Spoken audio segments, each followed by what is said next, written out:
Sabe aquela situação de ver alguém perder a consciência de repente? É assustador, né? Tanto para quem passa por isso, quanto para quem tá vendo. E a primeira coisa que vem à cabeça é sempre: isso foi um desmaio ou foi uma convulsão? Pois é, a gente vai desvendar juntos esse mistério médico. Olha, à primeira vista pode até parecer simples, mas diferenciar um desmaio, o nome técnico é síncope, de uma crise epilética é um baita quebra-cabeça.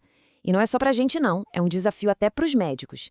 É que os sintomas se parecem muito, se sobrepõem, e um diagnóstico errado, nossa, as consequências podem ser bem sérias. Então, vamos imaginar a cena. De repente, alguém cai, fica inconsciente. A partir daquele exato momento, é como se começasse uma investigação. O objetivo? Descobrir a causa. E olha, cada detalhe mesmo, cada segundinho antes, durante e depois desse apagão, tudo isso vira uma pista fundamental. E esse problema, gente, é muito maior do que a gente imagina. Para se ter uma ideia, se a gente olhar os números, a síncope e a epilepsia afetam uma quantidade bem parecida de pessoas. E essa semelhança, claro, é um prato cheio para diagnósticos errados. Bom, então vamos começar pelo mais comum, o suspeito habitual quando alguém perde a consciência de repente, a síncope, que nada mais é do que o desmaio que a gente tanto ouve falar. Essa aí na tela é a definição formal, meio técnica, mas traduzindo para o bom português, síncope é quando a pessoa perde a consciência de uma vez, cai porque os músculos perdem a força, o tônus, e o ponto-chave é esse: a recuperação é rápida e acontece sozinha, espontaneamente. Agora, se liga nesse número porque ele é impressionante, 42%. Isso quer dizer que quase metade da população mundial vai ter um desmaio pelo menos uma vez na vida. É muito mais comum do que a gente pensa, né? Tá, mas por que isso acontece? Basicamente, as causas se dividem em 4 grandes grupos. A mais famosa de todas é a síncope reflexa, que é onde entra a tal da síncope vasovagal, aquela que muita gente já ouviu falar. Mas o desmaio também pode ter causas cardíacas, que são as mais perigosas, neurológicas e até outras, tipo por problemas psiquiátricos ou endócrinos. Ok, agora que a gente já entendeu o que é a síncope, a gente volta para nossa investigação. Como é que se diferencia uma coisa da outra? É aqui que o trabalho de detetive começa de verdade, e as pistas são tudo. A primeira grande pista está no que acontece um pouquinho antes do apagão. No desmaio, o corpo geralmente dá um aviso, sabe? A pessoa sente um mal-estar, um suor frio, a visão vai escurecendo. Já na epilepsia, o aviso é diferente. Podem acontecer as chamadas auras, que são sensações esquisitas, tipo sentir um cheiro que não está lá, ou um medo que vem do nada, ou, às vezes, não tem aviso nenhum, a pessoa simplesmente desliga. Beleza, vamos agora comparar ponto a ponto, lado a lado. Olha só, gatilhos. Coisas como dor, estresse, ver sangue são super comuns para causar um desmaio, mas bem raros para uma crise epiléptica. A queda também é diferente. No desmaio, o corpo fica mais mole, flácido.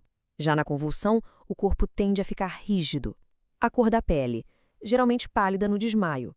E os tremores, os abalos. Na síncope, se acontecer, é coisa de segundos. Na epilepsia, pode durar minutos. Percebe? São diferenças que parecem pequenas, mas são cruciais.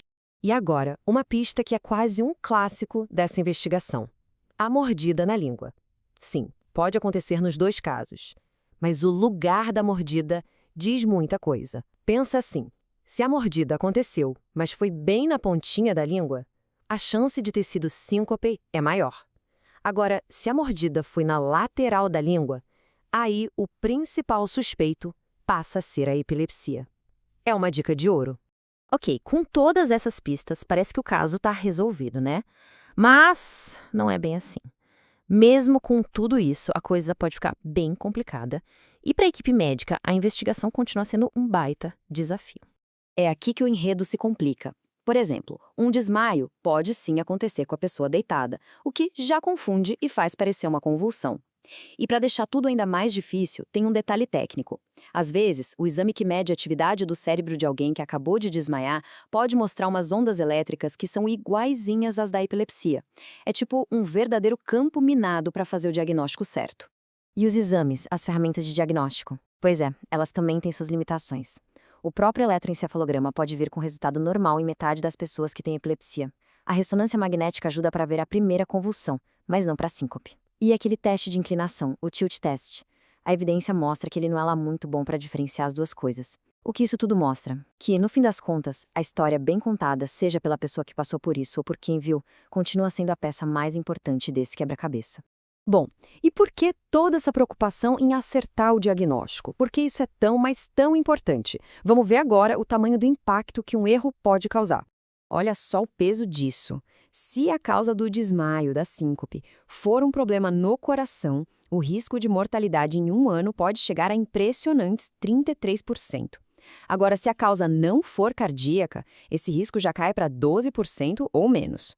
Ou seja, descobrir a causa raiz, principalmente se for cardíaca, é literalmente uma questão de vida ou morte. E do outro lado, no caso da epilepsia, o erro também custa caríssimo. E não é só dinheiro. Esse relatório do Parlamento Britânico é chocante. Ele mostra que, além do custo financeiro gigantesco, um diagnóstico errado leva a centenas de mortes que poderiam ser evitadas todo ano. Isso sem falar nas pessoas que acabam tomando remédios fortes sem precisar ou que continuam sofrendo com crises porque o tratamento está errado. E tem mais um dado para a gente pensar.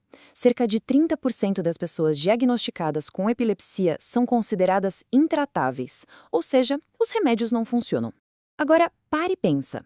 E se uma parte dessas pessoas, na verdade, não tiver epilepsia? E se tudo for fruto de um diagnóstico errado lá no começo? É incrível, né? No final das contas, depois de toda a tecnologia, de todos os exames, a gente volta lá para o começo. A ferramenta mais poderosa para resolver esse mistério todo é a história. O relato detalhado do que aconteceu.